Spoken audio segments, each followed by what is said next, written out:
Today on Locked On Red Wings, we are going to break down the one singular player for the Red Wings that is going to the World Junior Championship, and then also talk about Amadeus Lombardi and his new entry-level contract.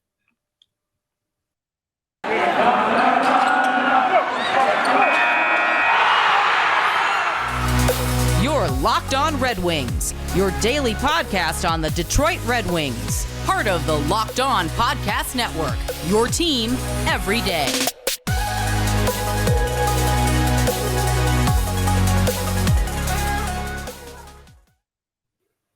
Welcome back to the Locked On Red Wings podcast. We are your hosts, Brian Fisher and Scotty Bentley. I am a podcast producer for the Daily JWWJ News Radio podcast, while Scotty is the host of Locked On Tigers, as well as a freelance journalist for the Detroit News. I want to get this out of the way right at the beginning. I probably sound a little funny. I am sick. I got some Christmas sickness, although I think I actually got it when I went to the Wings game back on Wednesday. Scotty, I know you said you feel like crap too. Yeah, it's been a fun time. Been a fun couple of days for the hosts here. I hope you guys had a great Christmas, Hanukkah, holiday, generic holiday here, if I'm forgetting any. But yeah, how was your Christmas though, Scotty? It was good, man. It was good. I'm out of state for the week visiting family down south, so a little warmer. Not much, honestly, but a little warmer. And yeah, spent some time with my dad's side of the family too. It was nice, man. Nice and pretty low key. How about you? It was good. The day of was chaotic. I come from a very loud family. We're all very loud people. So the day before on Christmas Eve, Allison's family came over and we had them over and it was really nice. And then Christmas Day, we went over to my parents and man, is my family's just so loud. Like I crashed basically when I came back home, and I'm an extrovert. And it takes a lot to drain my batteries. And that was a lot. It was fun, though. And a lot of it has to do with the fact that there's toddlers running around now. Of course. Because game changer. My sister decided she had to procrocreate. So now there's toddlers running around. I love them to death. My nephews are great. They're very cute. She decided she had to procreate. Yeah. Did you get anything cool? Yeah, I got some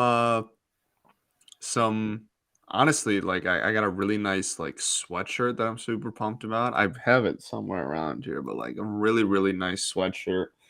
Yeah. You? I got a nice sport jacket and a tie. I got some clothes, underwear, which I desperately needed, so I could throw out the holy ones. Nice. So now we're rocking.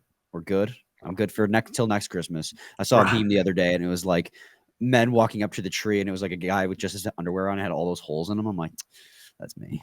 That's I got the my feet are actually like they don't sell my shoe size or my sock size like retail. Like I can't just like go to the store and buy like shoes or socks because you're large.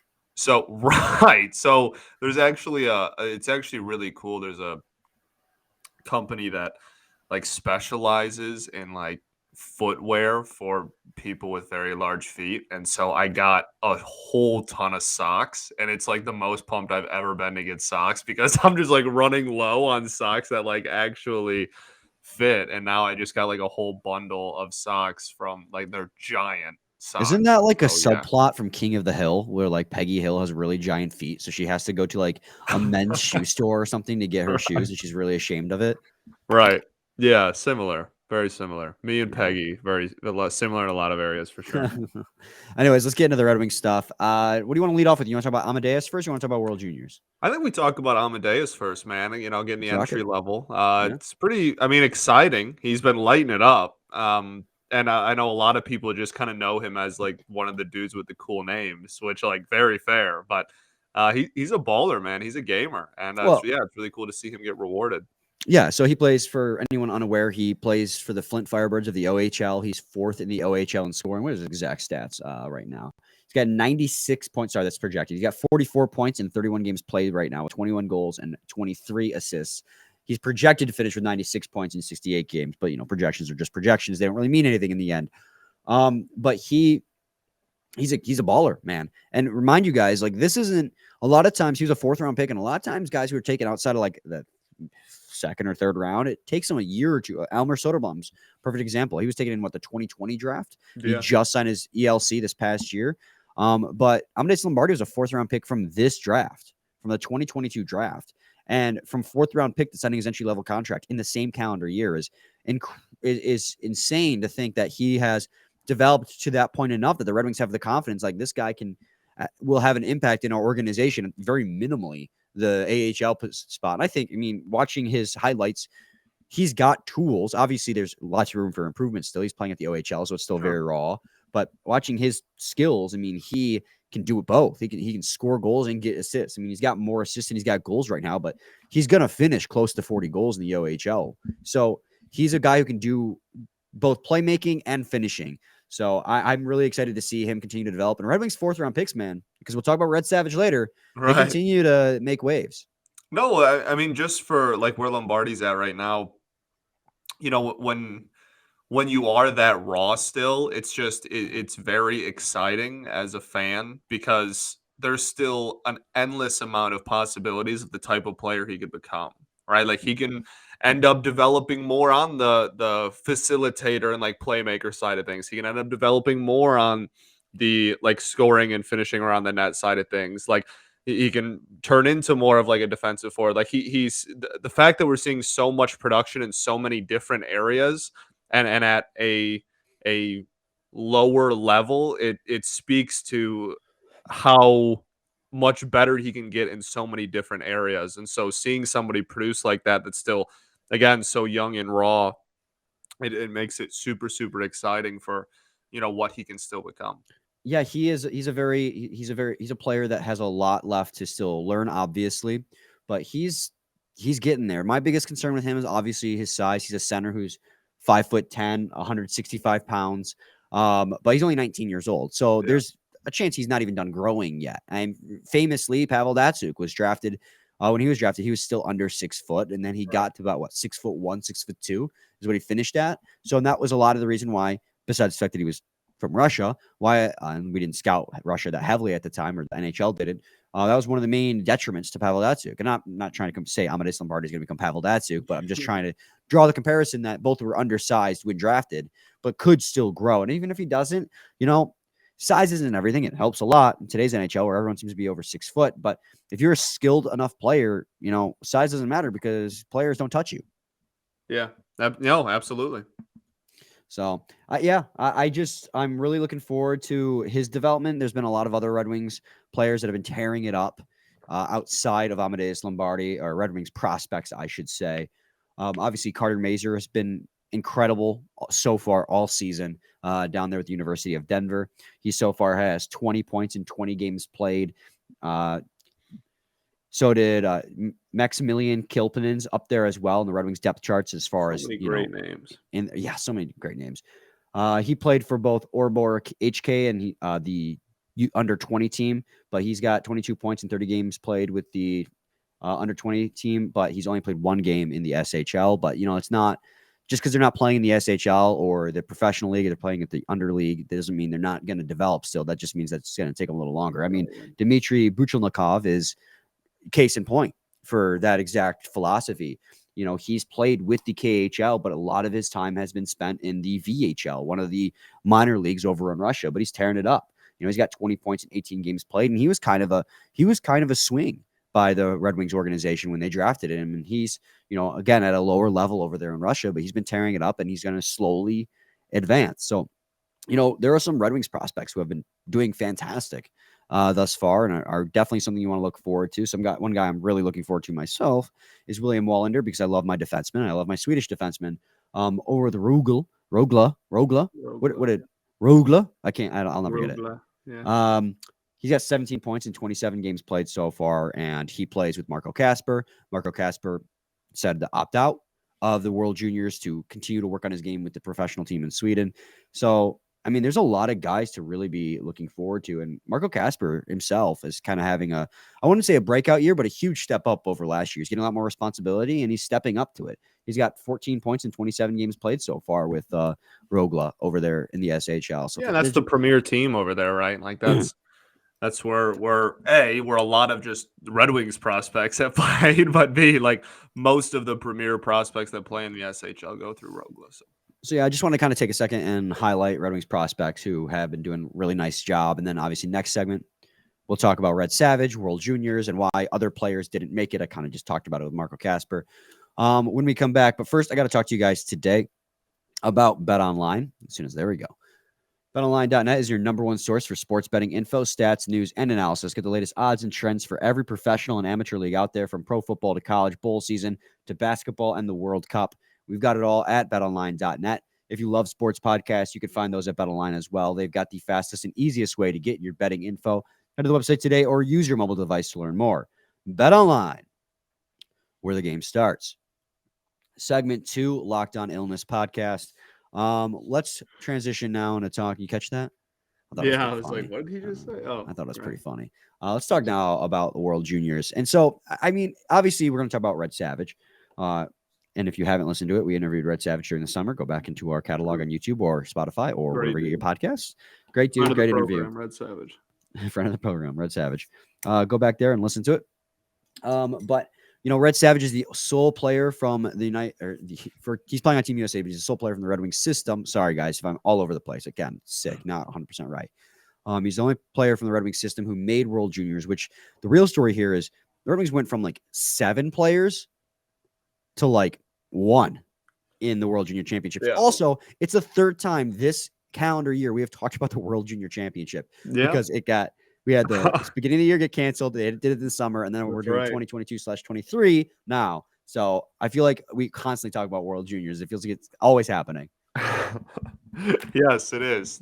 I mean, we'll talk about Red and his play and his role on the team and whatnot in a second. But I think it's important to note that, you know, just because the attendance of Red Wings has gone down doesn't mean, like, that's not a negative viewpoint of the Red Wings system. Like, some of them are opting out and some of them are just like too old. Like, that's just how it works. Like, you just outgrow like the World Juniors. And so between that and between, you know, players like Casper and whatnot, they're just like, yeah, no, I'm not going to participate. I'm going to stay with my team.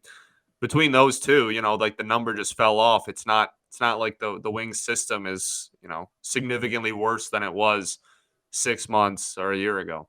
No, I think what TSN just posted an article the other day, said the Red Wings had like the 4th best under 25 core in the league. Of course, it was it's a really weird list. That's why we didn't break it down. But we're still very happy to be that high. I'm in the same boat with you, Scotty, where I'm not at all concerned about the lack of Red Wings prospects in the tournament, because obviously you bring up the most valid point is players literally age out.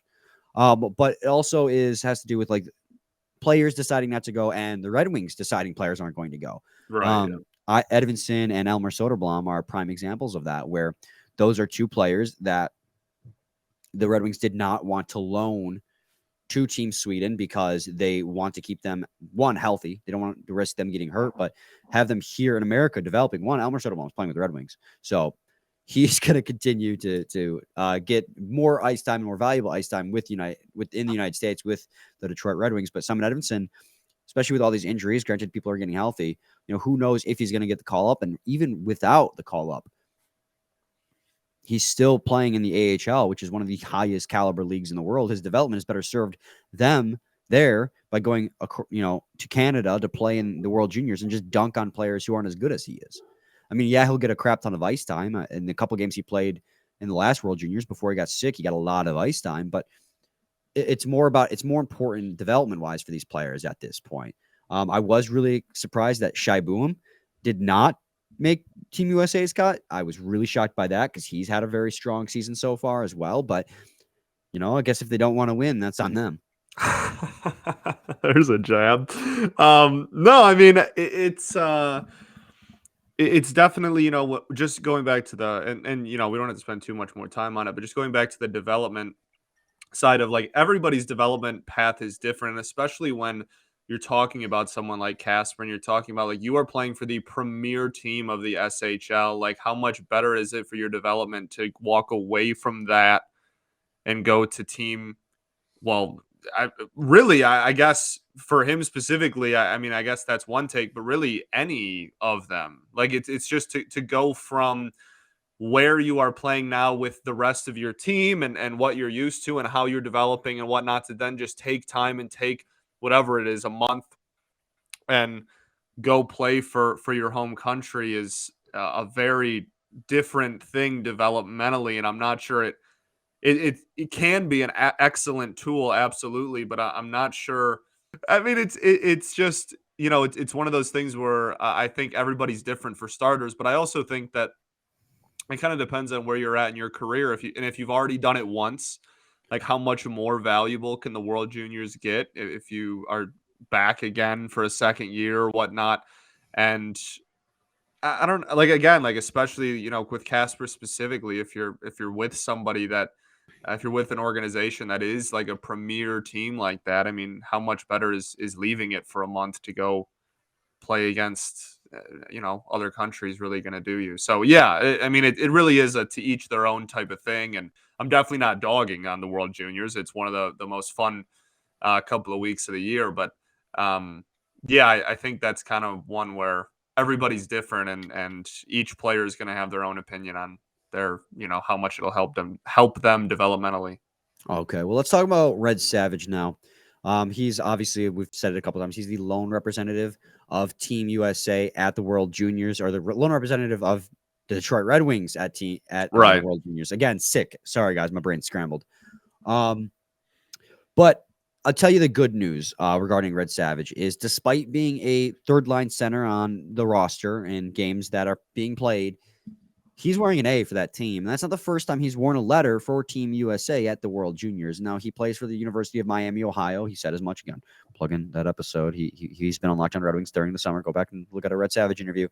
But, he got the A again this year. And I think it says a lot about him as a person, where the guy who is considered like the gritty third line forward, not like skill based and like will score a ton of goals, is getting letters on a Team USA team, which has some phenomenal prospects. I mean, one of the last of the three Hughes brothers is the captain of that hockey team. So it's really something to see that he, as a fourth round draft pick, is getting to wear the A for Team USA. I think it says a lot about the program respecting his leadership on that team, what the locker room thinks of his leadership in the locker room, despite not being the guy who can go out there and play as a forward 16 to 17 minutes and, put up 3 points a night. He'll get lucky to come away from the tournament with, a handful of points, because that's not his style of game.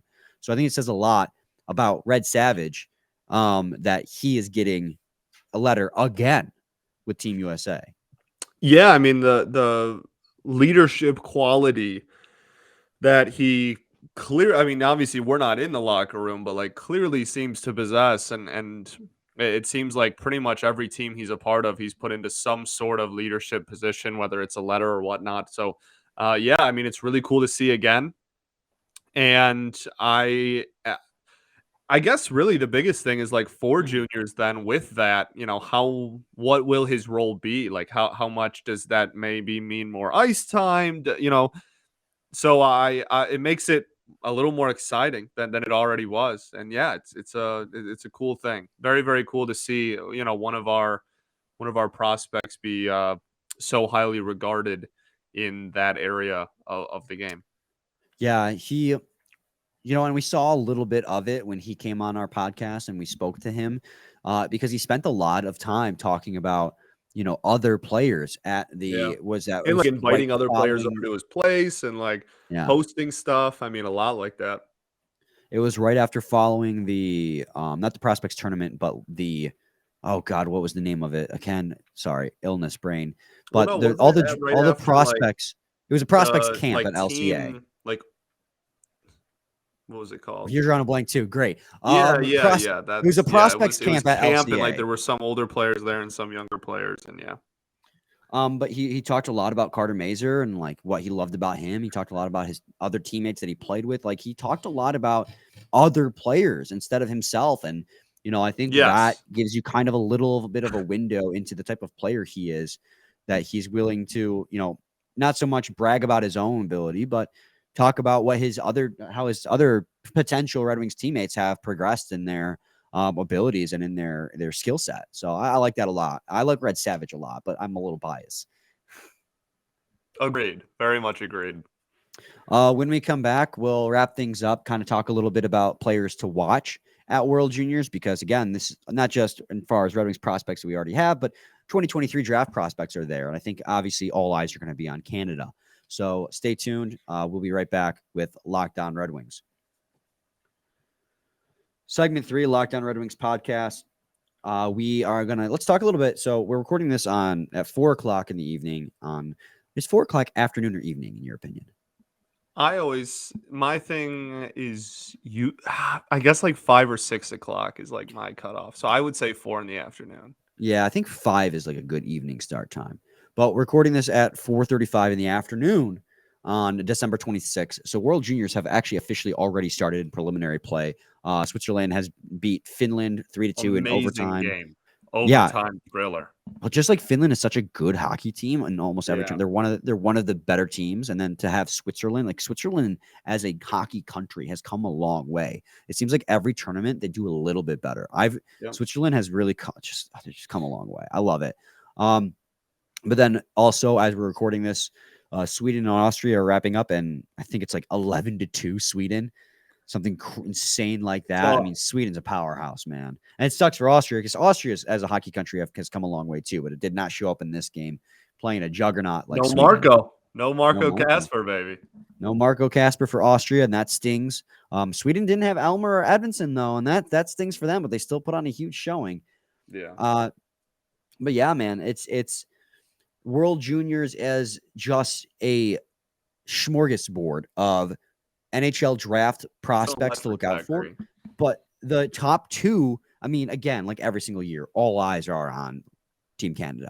It seems to be just this year even more so than most, honestly, because they have the probable 1 and 2 pick in the draft, and number 1 is being hyped up to be like the best draft prospect since Austin Matthews and Connor McDavid back in what was it, like 16, 17, and that being Connor Bedard, and then right behind him is Adam Fantilli. So, I mean, yeah, dude, Team Canada, all eyes are on. I mean, if you were taking bets, I mean, everyone always bets on Team Canada every single World Juniors and World Championship and Olympics because they are like the best tournament team country when it comes to hockey. But Connor Bedard is something else. Unreal. So I expect viewership for Team Canada games to be way up. Yeah, man. Even his league games are crazy, man. Like he can't even play a league game without it going, viral. Pretty much. Here's a nice little like 7-point game from Bedard, and you're like, oh yeah, of course, that's totally normal. Like everybody has those. Yeah. He's unbelievable, and I think any opportunity to watch him more and any opportunity. Hockey as a sport to just like broadcast his abilities more, they're going to take and run with. So yeah, that'll be super fun. Yeah, and Team Sweden's got a couple players to watch out for too. Part of the reason why they're pumping so many points on teams like Austria right now is because Leo Carlsson's really good for Team Sweden. He's a center wing. He's got a scoring touch, power forward. He's going to be really, really good in the NHL. He's up there, and they got. I mean, it's like every single year. The powerhouse teams have a few guys, but how about the Czechs and the Slovaks continuing to build their names as hockey countries? I mean, obviously you had David Jiricek this past year, doing some good things. This year they have Edward Sale, and then Dalibor Dvorsky of Slovakia. So those two countries continue to produce top 10 talent year after year. So there's a lot of really good teams to look out for or good players to watch these games for. But obviously, again, no more so than Team Canada and Connor Bedard and Fantilli, because that's just going to be I mean, when is their first game? Let me double check here.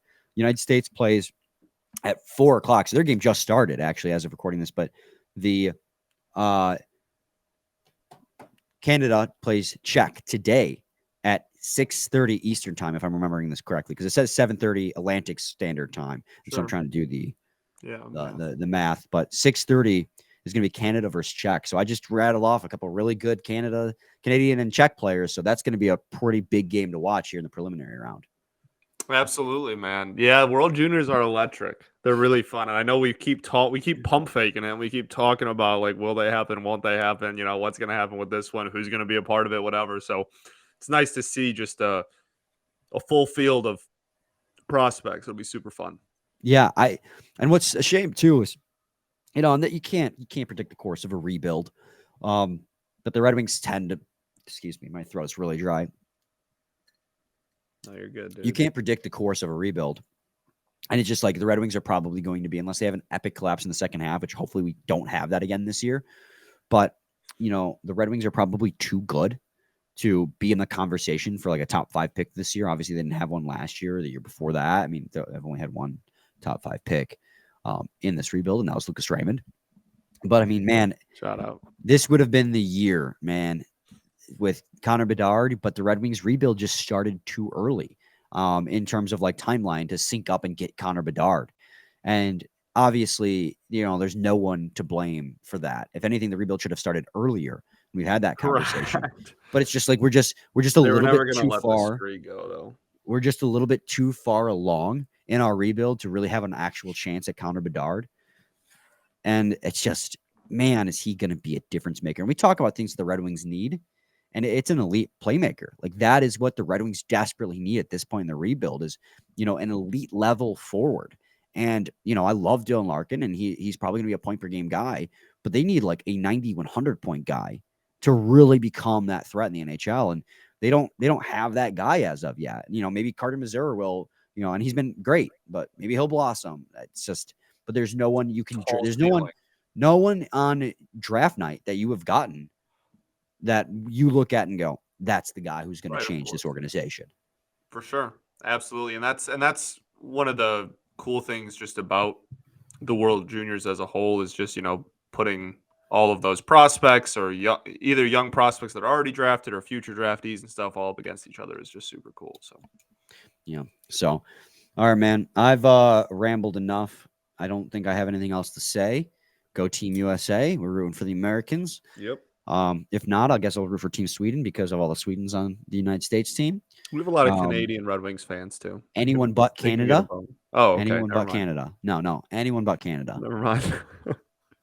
Brian said it. Why would you ever root for Canada? Red Wings fans we have. No.